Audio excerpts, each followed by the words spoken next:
Bonjour à tous.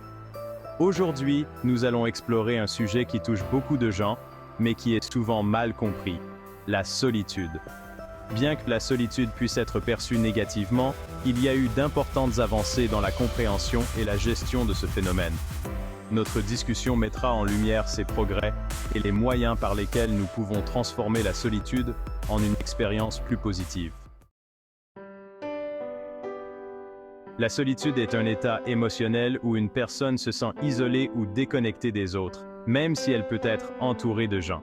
C'est important de différencier la solitude choisie de la solitude imposée.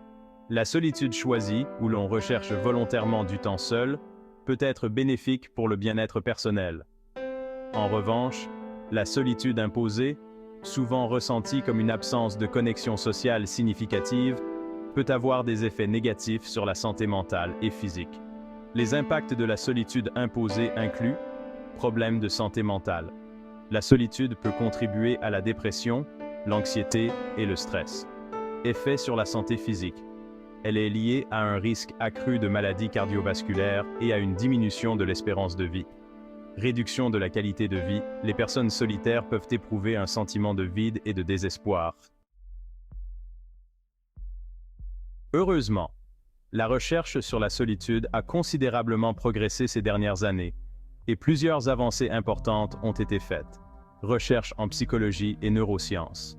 Les scientifiques ont découvert que la solitude n'est pas seulement une question de nombre d'interactions sociales, mais aussi de la qualité de ces interactions. Les connexions significatives jouent un rôle crucial. Reconnaissance des différents types de solitude. On comprend mieux les distinctions entre solitude choisie et solitude non choisie, permettant des approches plus nuancées pour les aborder. Effet de la technologie. Les avancées technologiques ont un double impact.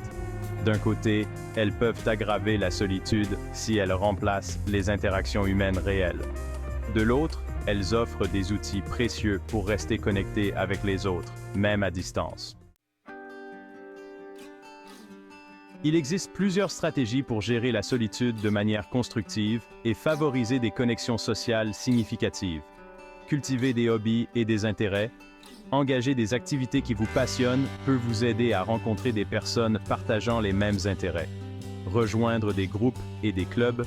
Les organisations communautaires et les groupes de soutien peuvent offrir des opportunités pour tisser des liens sociaux.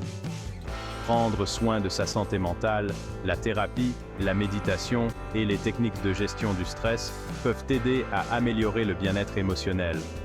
Utiliser la technologie à bon escient, les plateformes en ligne peuvent faciliter les connexions avec les amis et la famille et aider à développer des relations à distance. La solitude est une expérience complexe qui peut avoir des impacts significatifs sur notre bien-être.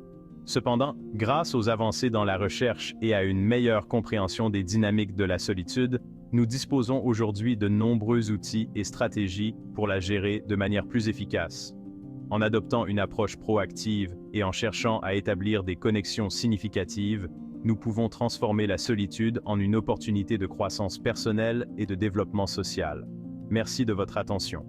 N'oubliez pas que la solitude est une partie de l'expérience humaine, mais qu'il est possible de la surmonter avec soutien et compréhension, parce que nous sommes encore humains.